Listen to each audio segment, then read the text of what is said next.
तो दोस्तों, कैसे हैं आप सब। आशा करता हूं कि सब कुशल मंगल हो और स्वागत है आपका रियल हॉरर स्टोरीज पर। दोस्तों, आज फिर मैं आपके लिए दो सच्ची डरावनी कहानियां लेकर आया हूं, जो कि मेरे एक ही सब्सक्राइबर ने मुझे भेजी है। ये दोनों घटना उन्हीं के साथ घटी है। तो चलिए इन घटनाओं को मैं आपको सुनाता हूं। हेलो दोस्तों, आज मैं आपके साथ अपनी सच्ची घटना शेयर करने जा रही हूँ।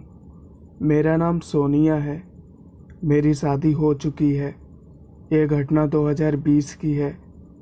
मेरे ससुराल में दो घर हैं, एक गांव में है और दूसरा घर लखनऊ में है। शादी होने के बाद मैं सिर्फ गांव में 10 दिन रही, पर मुझे वहाँ कुछ भी अजीब नहीं लगा और ना ही मेरे साथ कुछ हुआ। लेकिन जैसे ही मैं मेरे लखनऊ वाले घर पहुंची, तो मुझे वह घर देखकर बहुत ही मनहूसियत वाला लगा। लेकिन मैं उस समय किसी से कुछ नहीं बोली और अंदर चली गई।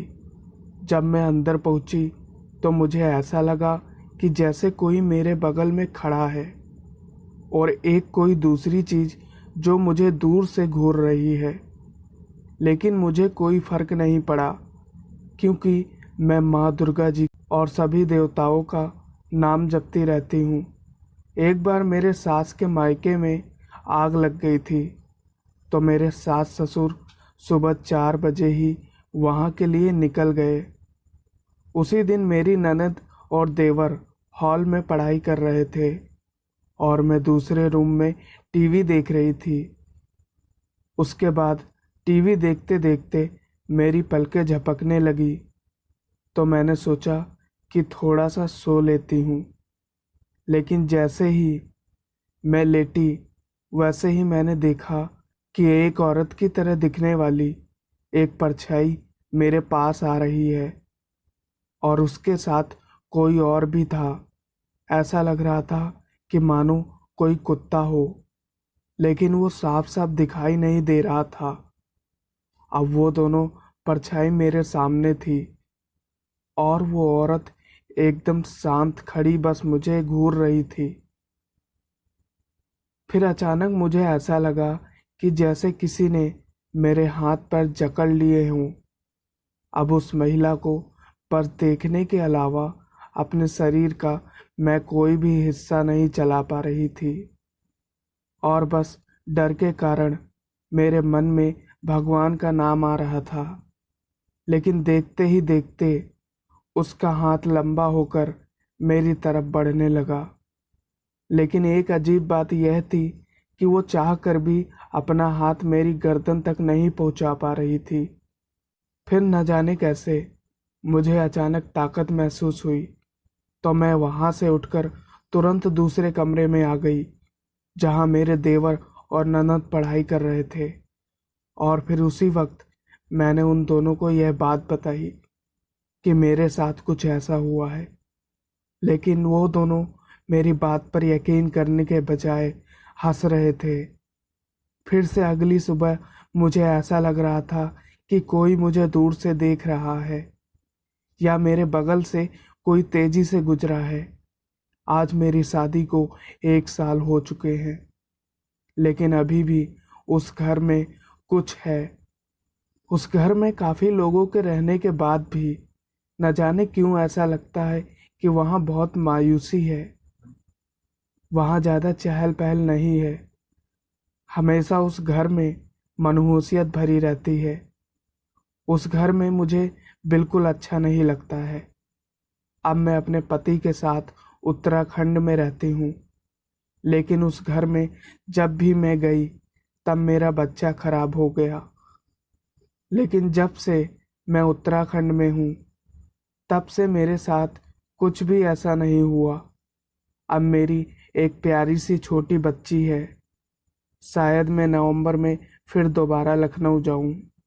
देखते हैं कि अब वहाँ पर क्या होता है। यह बात मैं अपने पति से पूछती हूँ कि उस घर में ऐसा क्यों होता है। तब मेरे पति और सास ने एक दिन मुझे बताया, उस घर में एक लड़की और एक आदमी, दोनों बाप बेटी रहते थे। उनकी आत्मा उसी घर में रहती है। जब मेरी शादी नहीं हुई थी तब उनके घर में ही ऐसे कभी बर्तन गिरा करते तो कभी दरवाजे पर नाखून खरोंचने की आवाजें आती। यही नहीं, वो मेरी सास को हकीकत में दिखाई दे चुकी है और वो उन्हें अपने पास भी बुला रही थी। मेरी सास भी बीमार होकर हॉस्पिटल पहुंच गई थी। जब वो ठीक होकर वापस घर लौटी तो रात में फिर से बर्तन गिरा करते।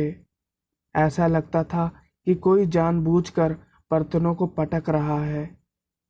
घर के सब लोग बताते हैं कि हमने घर को चारों तरफ से बंधवा दिया है, एक बाबा की सहायता से। लेकिन मुझे कभी भी ऐसा नहीं लगा कि वो लोग इस घर से चले गए हैं। वो आज भी उस घर में महसूस होते हैं।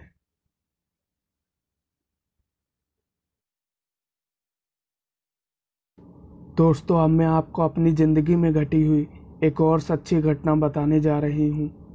जब मैं 10 साल की छोटी सी बच्ची थी तब मुझे यह बिल्कुल भी नहीं पता था कि क्या भूत प्रेत होते हैं।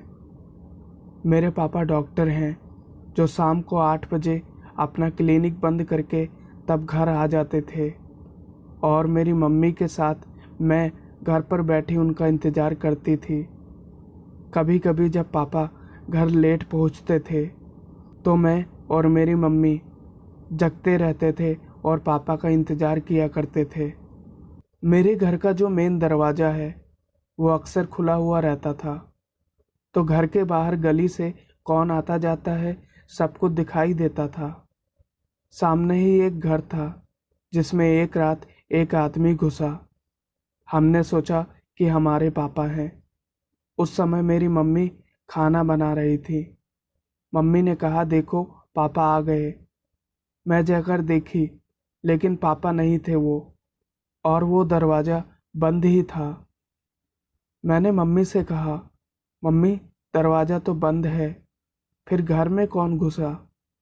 मम्मी ने मुझे मना कर दिया, बोला कोई भी नहीं है। बात घुमाते हुए कहा कि अभी पापा आएंगे। फिर ऐसे ही कई दिन उस बात को मैंने मम्मी से पूछा, लेकिन मम्मी ने कहा कि कोई नहीं था वो। फिर एक दिन मैं ऐसे ही अपने दोस्तों के साथ मेरे गांव में खेल रही थी। उस दिन गांव में मेला था। मैंने मम्मी पापा से जिद की, मुझे भी जाना है देखने के लिए। पापा ने कहा कि तुम बड़ी मम्मी और बड़े पापा के साथ चले जाना, लेकिन शरारत मत करना और साथ में ही आना।